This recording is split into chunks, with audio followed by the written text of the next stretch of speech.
Donc, je m'appelle Isabelle Dao Prunel et je suis de l'incubateur Les Premières Sud. Alors, Les Premières Sud, c'est un incubateur qui est dédié à la création, au développement, en pérennisation d'entreprises innovantes portées par des femmes et des équipes mixtes. Mais dans ce cadre-là, je suis aussi community captain d'Ulule, donc vraiment du crowdfunding en dons.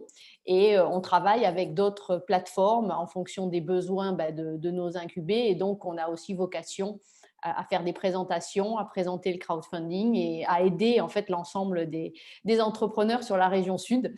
Parce que le but est de travailler vraiment en inclusion avec l'écosystème et de s'entraider tous sur ce qu'on peut apporter les uns les autres et de faire aussi du cross-canal et du cross-région et tout ce qu'on peut croiser pour augmenter le réseau en espérant pouvoir trinquer en after-works à plusieurs dans différents endroits à un moment donné, parce que c'est vrai que le Zoom, c'est sympa, mais au bout d'un moment, ça manque quand même de se voir, d'échanger et d'arrêter de mettre différents types de fonds sur les présentations et de le faire en live. Parce que c'est vrai que le crowdfunding, c'est aussi ce qu'on dit, c'est rapprocher les gens et le monde, et que Ulule faisait beaucoup des pitch où le but était que les gens viennent. Il y en a d'autres. Voilà, c'était un peu aussi la vocation, que tout ne reste pas en digital. Mais bon, heureusement qu'on a quand même le digital avec ce qui se passe, mais il est temps qu'on puisse se revoir. Donc, je vais vous partager mon écran. Alors, est-ce que… Hop. Est-ce que vous le voyez? Ouais, je vais le mettre en grand. Je vais le mettre en petit. Là-haut.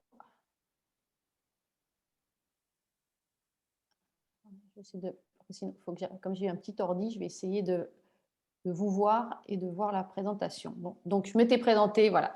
Donc, le crowdfunding. Alors, je vais vous présenter le concept en général. Alors, crowdfunding, bon, c'est de l'anglais, hein, ça veut dire financement participatif, ça veut dire faire appel à un grand nombre de personnes pour financer son projet. Attendez, hop, que j'arrive. Donc, c'est des dirigeants qui sont en recherche de financement pour développer leur projet, qu'on met en relation avec des particuliers qui sont prêts à les soutenir, soit avec des dons, soit avec des prêts, soit même à investir dans des entreprises, parce qu'en fait, ils sont alignés avec leurs valeurs, leur centre d'intérêt, la motivation d'entreprendre, mais aussi beaucoup avec un lien qui les unit aux projets dans lesquels ils croient, et ils croient aussi en la personne qui a cette entreprise, ou les personnes. Et ça, c'est important, c'est que c'est vraiment lié aussi à l'émotion, le crowdfunding, vu que c'est par rapport à une population de particuliers. Attendez, hop, excusez-moi. Voilà, je ne sais pas où mettre le petit carré. Voilà. Donc ça, c'est les fonds collectés en millions d'euros. Donc le baromètre, il est sorti là pour 2020. Donc, on voit quand même qu'il y a une grosse évolution de fonds collectés d'année en année. C'est un mode qui fonctionne de plus en plus, où les gens ont de plus en plus recours. Et comme là, on aborde un peu tous les types de crowdfunding, vous voyez que les montants sont quand même assez importants. Et qu'en période de crise, on voit que c'est un financement auquel les gens ont eu recours. Déjà parce qu'ils n'avaient plus d'accès aux gens en direct et que les banques étaient peut-être frileuses, mais aussi parce qu'aujourd'hui, la solidarité, le fait de partager et le fait d'avoir les réseaux sociaux permettent d'avoir accès à ce type de financement.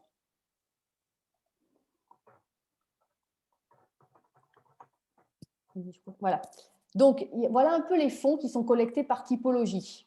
Donc, on voit quand même qu'au niveau du nombre de projets financés, bien entendu, le financement par don est majoritaire, puisqu'on en finance, enfin, les montants financés sont beaucoup moins importants. Ensuite, il y a les prêts et ensuite les investissements. Par contre, au niveau des montants, on voit que finalement, le plus important, ce sont en pré-obligations, et qu'après, finalement, les dons et pour terminer, les investissements. Isabelle, Oui. juste excusez-moi, je coupe 2 secondes. C'est juste que j'ai oublié de dire à tout le monde que le webinaire était enregistré. Voilà, et qui pourra être rediffusé par la suite. C'était juste ça, excuse-moi. Non, mais Je te pas de laisse problème. Mais après reprendre. aussi, je suis à votre disposition à la fois pour donner plus de renseignements, pour des raisons personnelles et éventuellement aussi pour vous mettre en relation avec des plateformes de crowdfunding selon vos besoins qu'on pourra étudier plus en détail en individuel. Donc, le crowdfunding en France, donc là, c'est plutôt les secteurs. On voit que dans le secteur économique, ben, il y a énormément dans l'immobilier, mais ça, c'est parce que par exemple, des plateformes comme WeSeed permettent vraiment d'investir dans des projets immobiliers de construction. Mais sinon, c'est pour ça que c'est une grosse partie, parce que les gens aussi, c'est du solide et que les gens investissent pas mal dans l'immobilier. Mais on voit qu'il y a quand même d'autres domaines. Il y a le secteur culturel qui, à l'origine, marchait très, très bien par rapport au crowdfunding en dons. Au démarrage, c'est vrai que tout ce qui était musique, culture, parce qu'ils n'arrivaient pas à se faire financer par les banques. Et donc, il y a quand même, les projets étaient beaucoup développés en crowdfunding. Et il y a le secteur social parce que aujourd'hui, on parle beaucoup de projets à mission, de projets impact, de projets solidaires. Et donc, les projets qui sont soutenus sont aussi beaucoup sur ces secteurs-là. Donc, les avantages du crowdfunding, c'est obtenir un financement, clairement, communiquer sur son projet, et à la fois c'est un avantage, mais voilà, c'est une obligation, et fédérer une communauté, donc à la fois à devenir et aussi en amont, puisqu'en fait, pour communiquer sur son projet, c'est hyper utile d'avoir une communauté. Les contraintes, c'est qu'il faut fournir une contrepartie, que ce soit en don, que ce soit après rendre de l'argent ou que ce soit en portion du capital. Il faut avoir des compétences et des ressources sur la communication. Et puis, il faut proposer à la bonne cible ce qu'on veut vendre. Isabelle, je peux te couper là-dessus justement, quand tu parles de contrepartie. Ouais. Contrepartie financière, donc tu parles contrepartie surtout, des dons ou des goodies ou des trucs comme ça, je suppose que c'est là-dessus que tu parles? Je t'ai Que coupé. quelqu'un met de l'argent, on va la voir après, il veut une contrepartie. La Ouais, contrepartie, elle peut être en don, elle peut être en argent après, c'est les prêts, mais elle peut être aussi en part du capital. Quand on fait du crowd equity, la contrepartie de l'argent que les gens mettent, c'est qu'ils deviennent actionnaires de votre entreprise. OK. Il y a Et toujours une contrepartie, à ouais, part le don sur des ONG ou sur vraiment des entreprises où les gens donnent et n'attendent rien, mais c'est vraiment une très petite partie et c'est surtout sur des milieux associatifs. OK, super, merci. Donc, les contributeurs, de toute façon, ça commence par les réseaux personnels. Ensuite, il y a les réseaux professionnels et ensuite, il y a clients et fournisseurs. C'est principalement les trois grands contributeurs et on verra dans quel ordre on les aborde en fonction des types de crowdfunding. Et qu'est-ce qu'ils veulent? Alors, quand on dit de l'amour, de l'intérêt et du sens. Mais l'amour, c'est-à-dire il faut qu'ils aient un coup de cœur. Généralement, alors c'est sûr, c'est plus encore sur tout ce qui est par contrepartie en don, mais même, vous allez voir que les gens qui investissent en crowdfunding, que ce soit même en prêt ou en investissement, ils ont un coup de cœur pour le projet, ils y croient et ils croient en la personne. C'est de ça qu'on dit l'amour, c'est vraiment, il y a un lien émotionnel, contrairement à une banque, où vous n'allez pas du tout avoir ce type de relation. L'intérêt, forcément, à la fois pour le projet et la personne, et du sens. Aujourd'hui, c'est hyper important parce que les gens qui investissent à titre personnel, ils veulent mettre du sens dans leur investissement. C'est aussi pour ça qu'ils veulent aider en local des entrepreneurs pour que ça se développe parce qu'ils croient au projet et que ça donne du sens aussi à l'investissement de leur argent. Ça, c'est très, très fort dans le financement participatif. Par exemple, là, on est sur des prêts Tudigo. Tudigo, ils disent quelles sont les motivations des investisseurs? Aider l'écosystème et les PME, TPE locales. Devenir acteur épargneur en choisissant une entreprise à laquelle ils croient. Avoir un droit de vote aux AG et donc s'impliquer dans la vie de l'entreprise. Ça aussi, c'est important parce que les gens, il y en a qui ont une attirance pour l'entrepreneuriat, mais qui eux-mêmes ne se sentent pas entrepreneurs, mais ils ont envie de participer aux aventures. Et donc, il y a des gens qui sont salariés, qui ont de l'argent et qui se mettre sur le financement participatif pour avoir une action aussi dans cette vie de l'entrepreneuriat et faire partie aussi des décisions. Avoir une plus-value à la revente départ, ça bien sûr quand c'est un placement financier, et éventuellement une défiscalisation, puisque quand on investit après sur les PEA, PME, on peut avoir une défisque aussi de l'argent. Donc il y a aussi un intérêt financier, ça c'est surtout quand on parle d'investissement en crowd equity. Alors, voilà les différents types de crowdfunding. Donc, il y a le don. Donc, excusez, il y a le don sans récompense, qui est le crowdgiving. Donc, c'est vraiment pour des associations d'intérêt général où on donne et on n'a rien en échange. Il y a le don avec récompense, ce qu'on appelle le reward-based crowdfunding. Vous pouvez entendre des fois ces noms-là, mais voilà, c'est-à-dire en échange de contrepartie. Ensuite, il y a les prêts. Donc là, il y a différents types de prêts. Prêts non rémunérés, prêts rémunérés, prêts en mini-bon, prêts obligations. Donc souvent, c'est rémunéré obligation. Et après, il y a le prêt en investissement, en equity. Donc, on investit au capital ou en royalties. Et ça, je vais vous expliquer après à quoi ça correspond. Donc, c'est pour ça que je disais, il y a toujours une contrepartie, qu'elle soit purement émotionnelle, avec une contrepartie de dons ou de l'argent ou une part au capital. Alors, par exemple, sans contrepartie, typiquement, c'est Hello Asso, c'est des projets d'intérêt général. Vous voyez à peu près la moyenne. Donc là, les gens donnent pour donner, comme quand on fait pour donner à une association caritative. C'est vraiment dans le but du don pur. Alors après, il y a ce qu'on appelle avec contrepartie. Donc là, c'est les plateformes Kickstarter, KissKissBankBank, Ulule, Tidigo. Donc là, c'est ça, vous avez des contreparties symboliques, réelles ou expérientielles. Donc on verra un peu les trois, c'est-à-dire, mais les gens à la fois adhèrent à votre projet, ils ont envie de vous suivre, mais ils mettent quelque chose et ils ont envie après d'avoir un retour. Bon, ce qui est bien quand on fait ça, c'est que finalement, vous avez l'argent avant d'envoyer des contreparties. Les contreparties peuvent être des préventes, donc ça peut vous permettre de produire. Alors, l'idée qu'on en a, c'est que ces crowdfunding avec dons, c'est au démarrage d'une activité, mais pas forcément, ça peut être au démarrage d'un lancement d'un nouveau produit. Donc, il y en a qui font régulièrement ça, donc plutôt dans le monde culturel, par exemple ceux qui lancent des nouvelles musiques ou des nouveaux CD ou des nouvelles vidéos. Chaque fois qu'ils font, comme ils ont déjà leur communauté, ils repassent par des plateformes de dons, donc ce n'est pas forcément que au démarrage.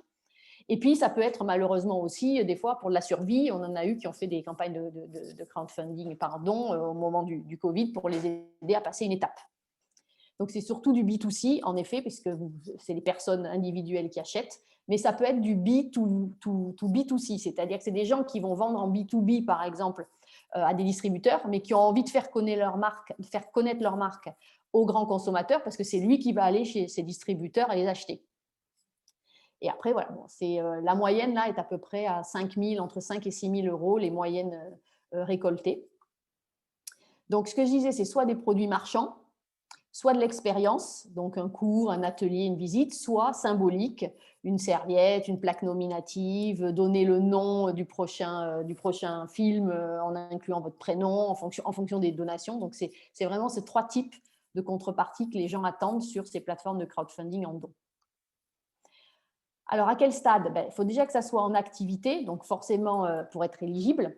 Après, vous pouvez le faire soit avant que votre entreprise soit lancée. Ça vous permet aussi d'acquérir l'argent à titre personnel et de le placer ensuite en capital, soit quand vous êtes entreprise, de le faire au nom de l'entreprise.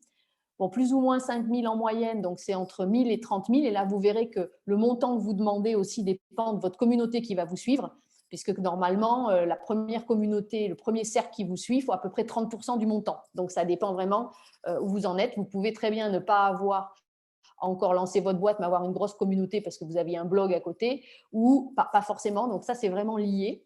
Et puis après, voilà, c'est des contreparties plaisir que vous devez donner.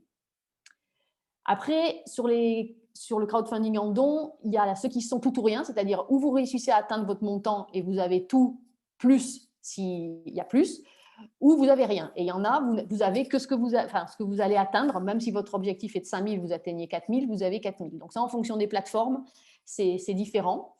Et après, il y a aussi plus ou moins, c'est entre 8 et 10% que la plateforme va récupérer sur le montant que vous allez avoir, qui est à la fois pour la plateforme et à la fois pour les prestataires bancaires.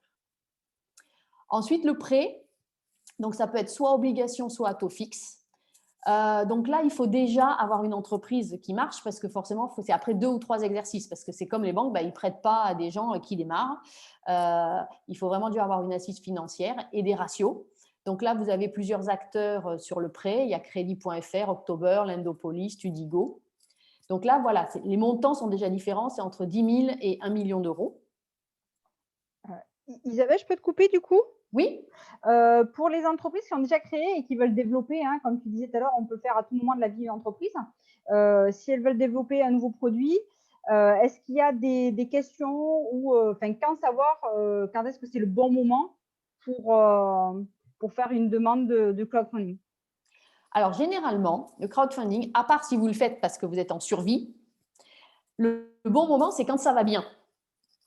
C'est-à-dire que vous êtes plutôt dans une dynamique soit de lancer un premier produit, soit de lancer un nouveau produit, soit de développer. Et c'est comme ça que les gens vont croire en vous et vont adhérer. Parce que vous dites, j'en suis là, je veux aller à tel endroit et j'ai besoin qu'on me préfinance, en gros, puisque le crowdfunding, le but, c'est d'avoir de l'argent avant, parce que je sais que ça va faire un levier et que grâce à ça, je vais atteindre mon objectif qui est, je vais pouvoir produire mon produit et le commercialiser, je vais pouvoir investir dans du nouveau matériel, je vais pouvoir aller à l'international. Donc, le bon moment, c'est au moment où vous avez besoin de l'argent pour faire ce levier, mais que tout est déjà en place au niveau stratégie, au niveau communication. À part, comme je dis, dans la survie, ce n'est pas au moment où ça ne va pas qu'on demande de l'argent. C'est toujours le problème, c'est que les gens, ils ont moins confiance quand ça ne va pas. Mais, comme je dis, ça peut être à tout moment de l'entreprise, mais il faut que les gens qui mettent se disent ça va servir à faire levier, à faire quelque chose. Donc, soit c'est une contrepartie, ils vont la produire, soit j'ai prêté et je suis sûre qu'ils vont me rendre, soit je deviens actionnaire et je vais faire un levier financier quand après, l'entreprise, la valeur va monter.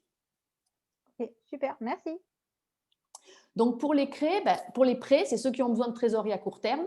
Ceux qui ne veulent pas ouvrir le capital, ça peut être aussi une option parce que tout le monde n'a pas envie justement que, comme dans le crowd equity, quelqu'un vienne au capital. Et en fait, la sortie est beaucoup plus facile et planifiée parce qu'un prêt, normalement, on sait pour combien de temps on en a et hop, on a juste à rembourser le prêt. Contrairement au crowd equity où c'est beaucoup plus compliqué puisque c'est un actionnaire qui rentre, il y a tout un process qui est beaucoup plus compliqué, un pacte d'associés, et après quand on sort aussi c'est plus compliqué. Donc ça peut être une façon plus simple pour un besoin plus court terme. Et après, les taux d'intérêt, ils varient en fonction de la durée de détention, si c'est des obligations, et puis comment est-ce qu'on rembourse le capital. Alors normalement, ça c'est pour faire appel au prêt, il faut que ça soit localisé en France. Alors ça dépend des plateformes, mais les plateformes françaises avec 2 bilans comptables minimum. Là, on voit que le CA, ça c'est dans le cas de Tudigo par exemple, c'est 5 fois la somme empruntée. Donc forcément, ils savent qu'il y a une assise financière. Il faut que l'entreprise soit rentable pour verser des intérêts dès la première année. Et après, les secteurs d'activité, peu importe. Il n'y a pas vraiment, sauf si vous allez sur des plateformes de crowdlending spécialisées pour une typologie d'activité. Parce qu'en fait, il y a plus de 90 plateformes de crowdfunding, de financement participatif en tout, rien qu'en France. Donc après, il y en a qui ont des thématiques ou localisées, en Bretagne par exemple. Il y en a qui sont sur des secteurs d'activité, sur la mer, il y en a qui sont surtout sur tout ce qui est entreprise sociale à mission. Voilà, donc après, en fonction, il y a des demandes plus particulières. Alors, pourquoi est-ce qu'on fait appel à une opération au fonds propres? Pour faire un levier sur la dette, pour financer un besoin spécifique, pour rassembler des expertises et des réseaux aussi, puisque en fait, les gens qui viennent peuvent aussi vous aider. Comme je l'ai dit, ils prennent part à la vie de l'entreprise.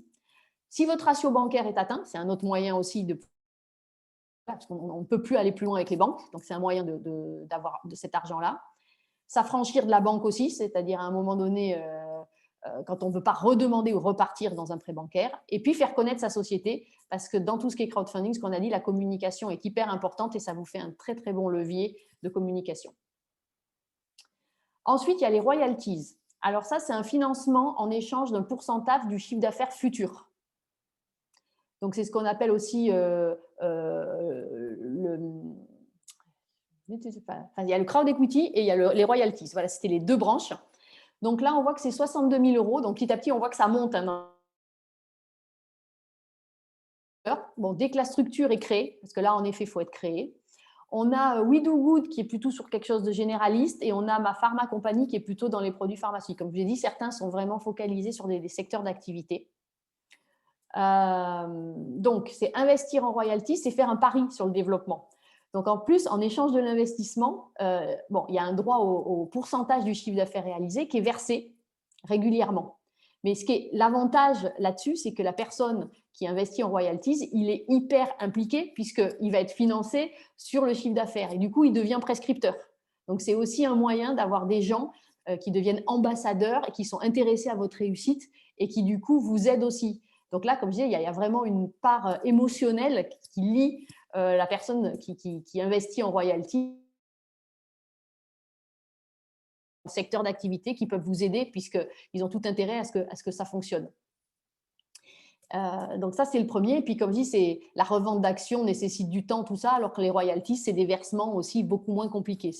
C'est vraiment d'autres manières, en fait, maintenant, de pouvoir investir dans des boîtes sans que ce soit je rentre au capital, qui là implique quelque chose de beaucoup plus compliqué. Et donc là, il y a le capital. Donc là, c'est des montants de prise participation minoritaires. Hein. Donc, c'est à partir d'un an de démarrage. Il faut quand même avoir des indicateurs de performance. Et là, on voit quand même que la moyenne, elle est à 620 000 €, c'est-à-dire 10 fois plus que dans les royalties. Donc là, il y a vraiment des plateformes dédiées. Il y a WeSeed, Fimple, Litaco, je ne les connais pas toutes. WeSeed, enfin, est une très connue. Donc là, on ouvre son capital. Hein, donc, on vend des parts de sa société. Ça, c'est important, c'est que voilà, on n'est plus le seul actionnaire de la société. Et après, donc, l'investisseur, il devient actionnaire et puis il est propriétaire d'une partie avec des actions. Après, il faut valoriser. Ça, c'est vraiment en fait, c'est un peu comme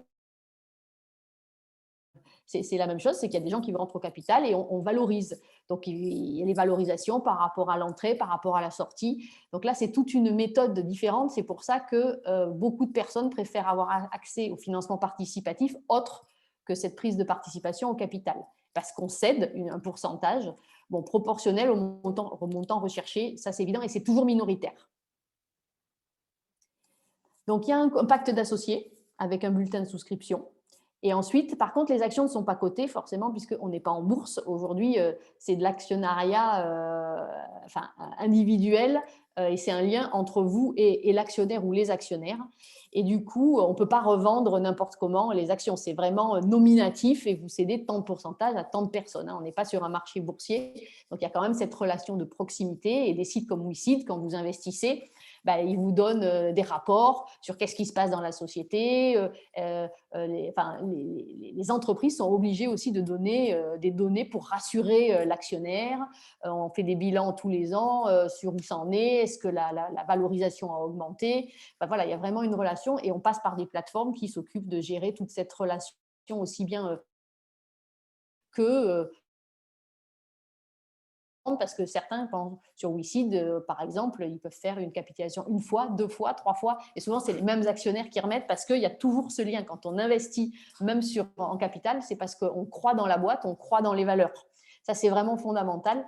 Et du coup, les gens aiment avoir des infos. Quand vous avez des lancements, des communiqués de presse, des réussites, un client, les gens le mettent pour entretenir cette relation avec les investisseurs. Bon, après, ça, c'est un peu plus en détail, entrer au capital, comment sortir. Bon, la sortie, on verra. Donc, un arrêt comptable minimum. Donc, il faut moins que quand on est en prêt. En prêt, c'est 2 ou 3 arrêts comptables. Un chiffre d'affaires supérieur à 100 000 €. Bon, ça va dépendre aussi des boîtes.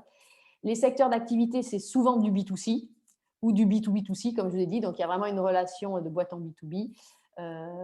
Et des produits de consommation, d'accord, pour que l'investisseur puisse se projeter. Alors, ce que disait, quand faire une collecte. Donc, tu as les phases de création, lancement d'une marque, d'un produit ou d'un lieu. Donc, phase de création peut être création de la boîte ou création d'un nouveau produit. Ça, c'est hyper important. On peut en faire n'importe quand. C'est d'autant plus facile quand on lance un nouveau produit, c'est que normalement, on a déjà une communauté qui était avec le premier produit. Et on verra, c'est que c'est fondamental puisque c'est ceux qui vont mettre en premier et qui croient encore plus à votre projet. Quand vous êtes en lancement, la première communauté, c'est votre premier cercle, c'est votre famille, c'est vos amis. Quand vous avez déjà une entreprise, c'est déjà les clients. Ça peut être les fournisseurs aussi qui vous soutiennent. On a des fournisseurs qui soutiennent dans les lancements du deuxième produit parce qu'ils se disent si la boîte grandit, c'est intéressant. Ça peut être une consolidation d'une activité pérenne. Donc, ça peut être aussi vous lancer du financement participatif pour des investissements matériels, pour agrandir le local. Ça aussi, c'est intéressant parce que peut-être vous êtes déjà à bloc au niveau des banques et vous avez besoin à un moment donné d'avoir cet argent et puis ce n'est pas le moment au niveau des banques, mais les gens y croient et vous aident à passer ce cap-là. Et donc, il y a aussi la survie de l'activité. Alors là, c'est une segmentation par âge d'entreprise, plus ou moins quand est-ce que les gens font. Donc, vous voyez que le don, c'est anté-création, mais ça va aussi création un peu moins d'1 an. Moi, je dis que des fois, il y en a qui le refont après, hein, par rapport à des lancements de produits. Tout ce qui est investissement, royalties, c'est plutôt de la création à 3 ans. Et après, comme les autres, le prêt, il faut avoir 2 à 3 bilans comptables. Forcément, c'est entre 2 et 3 ans. Et l'investissement capital se fait aussi plus tard. Mais ça peut être à partir d'1 an. En fait, ça dépend aussi de votre entreprise, si elle est basée sur de la recherche. Parce qu'on sait qu'une entreprise qui est basée sur de la recherche ne va pas forcément faire tout de suite du chiffre d'affaires, mais que vous pouvez avoir des besoins pour aller plus loin. Donc ça aussi, ça dépend de la typologie de ce que vous vendez. Et donc, les gens peuvent investir un peu en amont de votre entreprise, même si vous n'avez pas encore 2 ans. Et donc, par montant, donc, les dons sans récompense, c'est à peu près 2 000 € en moyenne. Les dons avec récompense, 4 000. En royalties, c'est 37 000. Les prêts, vous voyez, rémunérés, c'est 132 et par obligation, 400 à peu près. Et le capital, 400 000.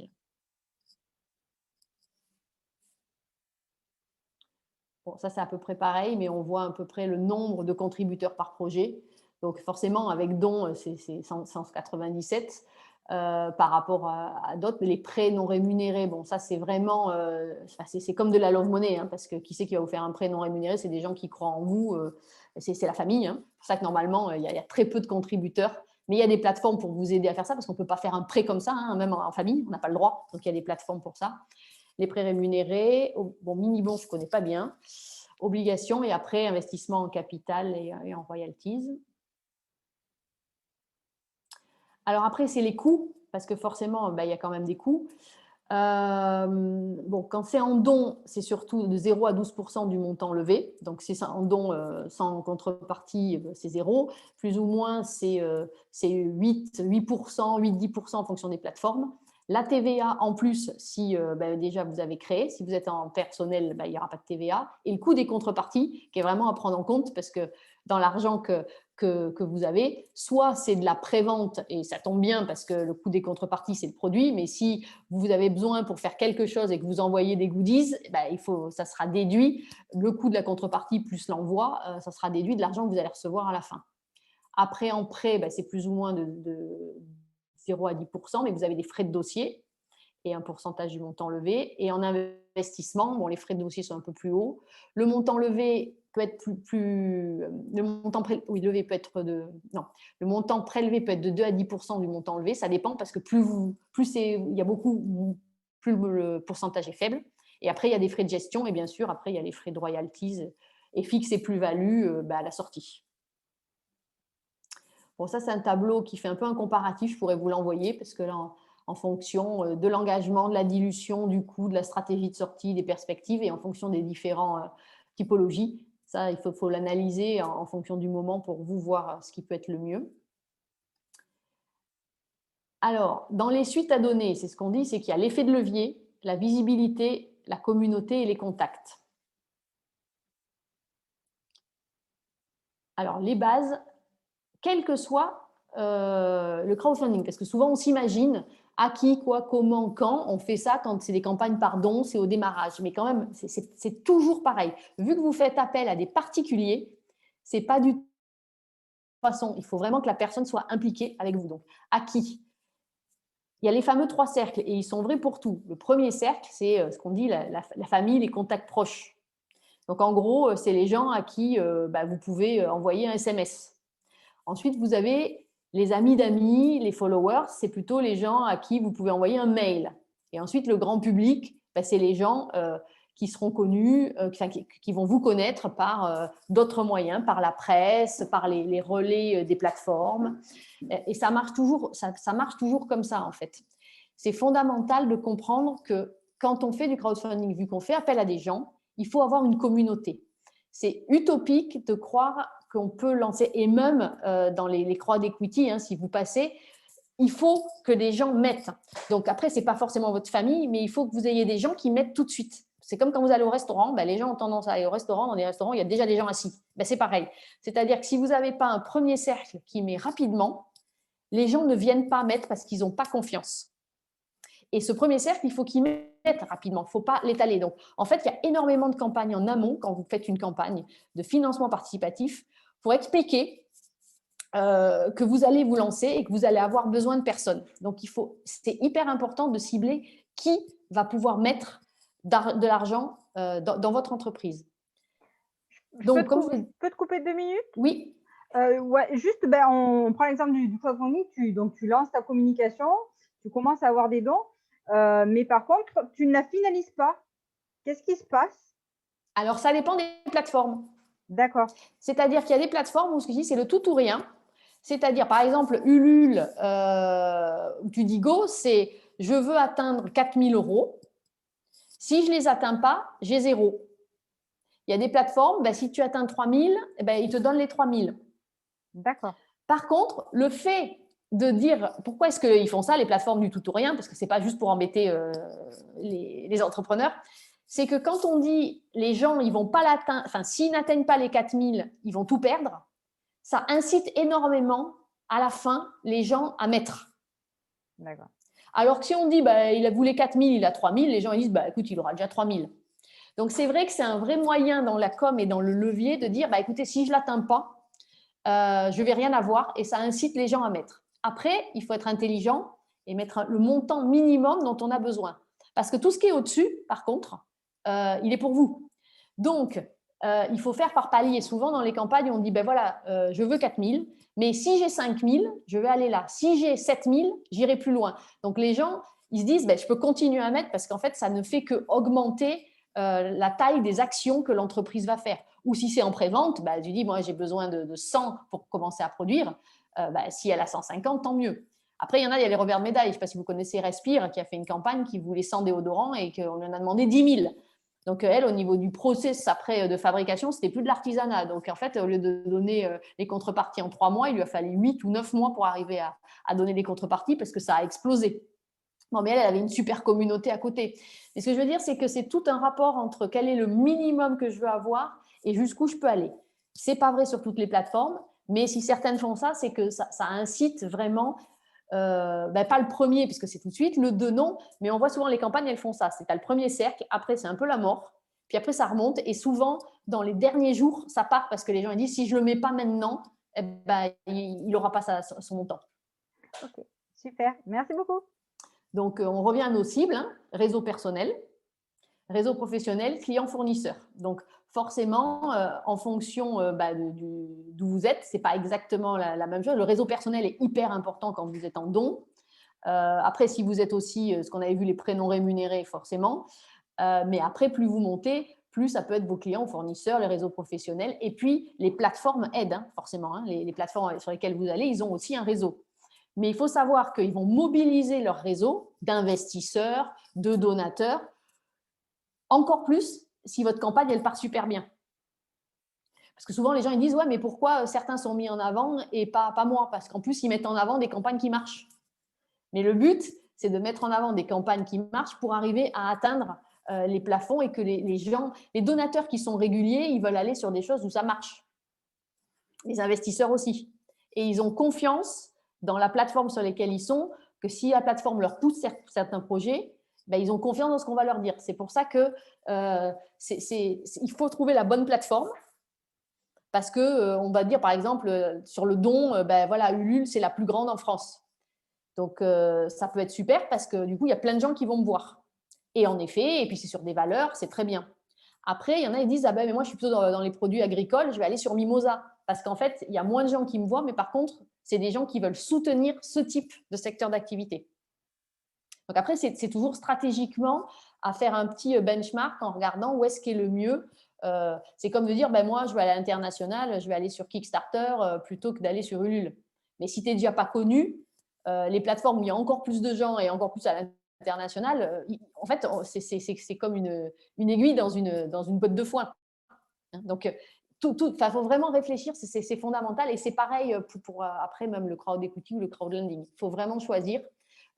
Tudigo, par exemple, ils font aussi sur don. Les projets qui y vont sont plus sur des projets de marchands que sur Ulule, où c'est des projets qui sont dans le culturel ou dans le social ou qui ont des valeurs vraiment fortes dans le partage, dans l'humain. Ça ne veut pas dire que les autres n'ont pas de valeur. Mais les donateurs ou les investisseurs se mettent dans des plateformes qui leur correspondent. Donc, si vous avez le même type, vous, de typologie que la plateforme, vous avez encore plus de chances que les gens adhèrent à votre projet. Donc, un financement, une contrepartie, donc c'est ce qu'on disait. Donc, les messages, c'est quand même hyper important d'expliquer ce qu'il va avoir. C'est-à-dire que si vous faites un prêt, il faut expliquer dans combien de temps vous allez le rendre. Donc, quand est-ce que vous allez faire votre levier pour que les gens ils aient confiance. Si vous faites en equity, c'est combien ils vont avoir de part au capital et quand est-ce que vous pensez sortir. Bon, si vous faites du don, c'est qu'est-ce qu'ils vont avoir. Donc, quand vos messages, c'est à qui je mets et qu'est-ce que je vais leur donner. Comme dit, c'est toujours une contrepartie. Les gens, ils veulent savoir ce qu'ils vont avoir et quand. Donc, toujours pareil, hein, du potentiel et du sens et de l'amour. Donc, c'est clair que si vous êtes dans une plateforme Mimosa sur l'agriculture et les produits agricoles et agrotech, il faut communiquer plus en faisant la corde sensible sur ce domaine-là. Cet amour-là, c'est l'amour du produit et d'où vous allez aller et de la communauté. Donc ça, ce que je vous disais, mail, téléphone. Alors, événements, en ce moment, ce n'est pas très tendance, mais ça marche énormément quand vous faites du crowdfunding. C'est à un moment donné de faire un événement et de faire venir les gens pour qu'ils vous voient. Parce que ça a beau être partout, souvent, c'est quand même des gens localement. Par exemple, si vous développez, je ne sais pas moi, un produit local, ça va être plus simple de convaincre des gens localement. Et faire des événements, c'est hyper fédérateur. C'est pour ça qu'Ulule avait inventé les pitch où on le faisait localement pour faire intervenir l'écosystème et que les gens voient et discutent. Parce que c'est toujours les limites d'être toujours du online. Bon, ça va repartir et je pense que ça, c'est très, très bien. Mais même les investisseurs, hein, parce qu'ils ont envie de vous voir, ça peut être vraiment ça peut être très important. Les réseaux sociaux, et même le courrier postal. Alors ça, on oublie, parce que alors, les gens, ils oublient complètement. Mais une carte ou quelque chose qu'on reçoit par la poste, aujourd'hui, a énormément de valeur parce qu'en fait, on n'en reçoit plus. Et tout ce qu'on reçoit, c'est les factures ou les impôts. Mais c'est hyper fondamental d'arriver à créer ce lien et cette authenticité. Donc, ça peut être quelque chose de très bien. C'est aussi le fait des contreparties. Les gens aiment bien les recevoir. Il y a toujours ce côté physique de lien par la poste. Alors, les règles du crowdfunding, c'est parler de sa campagne et parler de sa campagne. Pourquoi on dit ça? Parce que les gens ont souvent peur, soit d'en parler parce qu'ils disent « oui, mais c'est trop tôt, je ne suis pas prêt ». Il faut toujours en parler, même pour faire du teasing. Parce que ce n'est pas parce qu'on lance la campagne que les gens vont dire « ah, super, tiens, il vient sa campagne, je vais mettre de l'argent ». Je vais faire que ce soit petit que ce soit du don ou du prêt ou de l'equity. Il faut vraiment sensibiliser les gens avant pour que le jour où vous lanciez, les gens ils soient prêts et ils aient envie. Ceux qui arrivent le mieux, c'est ceux qui font du teasing et que les gens ont l'impression qu'ils attendent ça pour acheter ou que c'est eux qui vont être les facilitateurs ou que c'est grâce à eux que ça va lancer la campagne.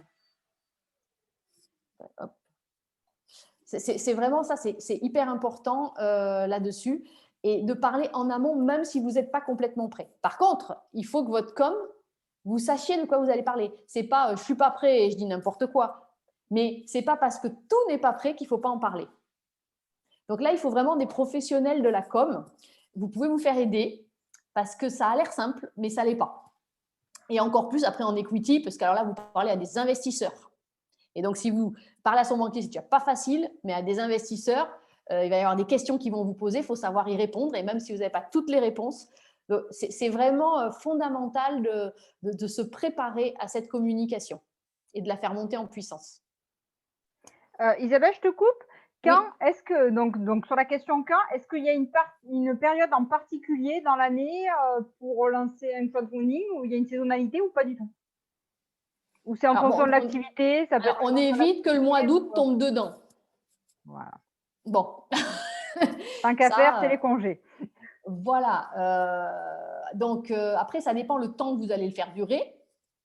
Bon, après, je pense que pour les parts en capital, c'est pas… Voilà, on évite de lancer le truc forcément au mois d'août, mais là, ça a moins d'importance. Mais les gens, on les touche à des moments… pour tout ce qui est campagne en dons, bah, il vaut mieux…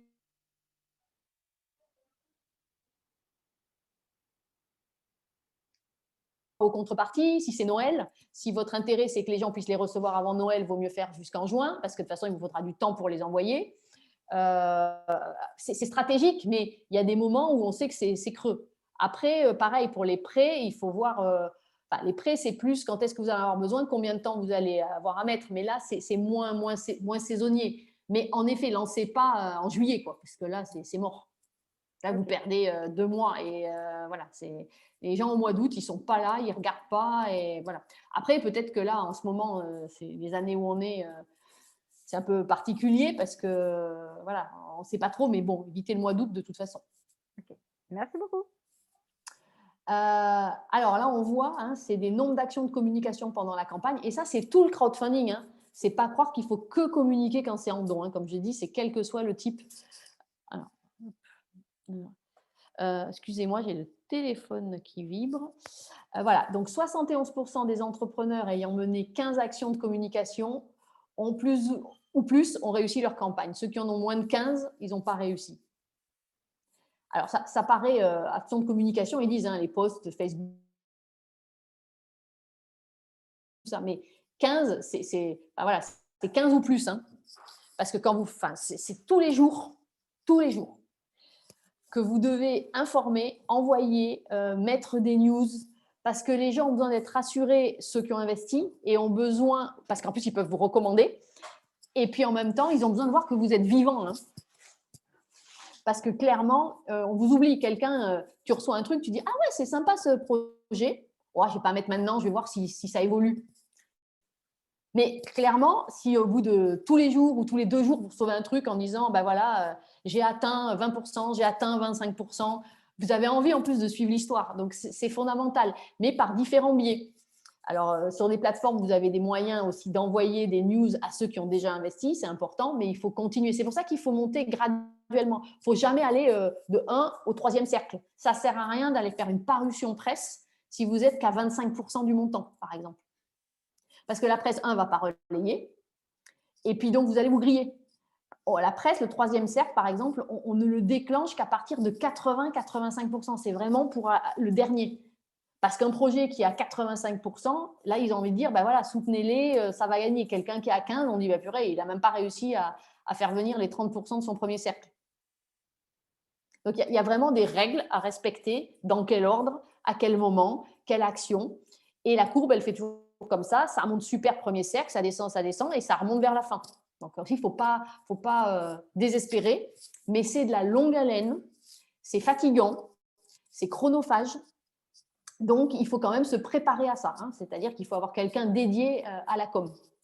Parce qu'en même temps, la boîte, il faut continuer. Hein. C'est-à-dire qu'il n'y a pas que ça à faire. Donc, quitte à prendre quelqu'un qui peut éventuellement vous faire des actions, une stagiaire, un alternant, voire un freelance sur un moment clé, vous en tant que dirigeant, pour vous aider à faire toutes ces actions-là et ces relances. Hein. Donc, grandes étapes, ce qu'on disait, préparation, évaluation, pré-collecte, événements et disponibilité. Ouais, alors ça, c'est… Voilà, il faut vraiment être disponible. C'est comme on disait, ça, c'est le timing, à la fois pour vos équipes et aussi les contributeurs. On vous dit, faites pas au mois d'août. Les événements, si vous en faites, il faut que ça soit… Parce que là, vous pouvez même en faire en ligne hein, pour convaincre. C'est-à-dire des gens qui ont besoin, vous dites, moi je suis dispo, tel jour, venez me parler, je fais sur rendez-vous. Il faut vraiment être proactif pour arriver à convaincre les gens parce que souvent les gens, ils hésitent. Donc, c'est vraiment à vous de pousser cette rencontre pour convaincre les gens. Et donc, quelles sont les grandes raisons d'échec? C'est ne pas parler assez de sa campagne, en parler de manière floue. Comme je vous dis, ce n'est pas parce que vous n'êtes pas prêt à lancer que vous ne devez pas être prêt à communiquer. Hein. Même si vous ne savez pas tout, vous devez communiquer sur des choses précises au moment où vous le maîtrisez. Quand vous faites du teasing, vous ne savez pas tout, mais vous savez exactement sur quoi vous faites le teasing. Ne pas demander. Alors, les gens aussi qui ont l'impression qu'ils font la manche, parce que ça, c'est un peu ça, hein, on a l'impression un peu de se prostituer. Hein. Tous les retours des gens qui ont fait des campagnes, c'est « ouais, mais j'arrêtais pas de leur demander, ouais, mais c'est la honte, on a l'impression que ça n'avance pas, moi, j'ose pas ». Alors, ça, il faut partir du principe qu'il faut oser et y aller. Il faut demander une fois, 2 fois, 3 fois, il faut oser. Alors, c'est sûr, il faut être positif, mais il faut vraiment communiquer dessus, être organisé, et ce que je disais, ne pas du tout aller directement au troisième cercle. C'est vraiment faire dans l'ordre. Bon, voilà, j'ai fait un peu le tour du panorama.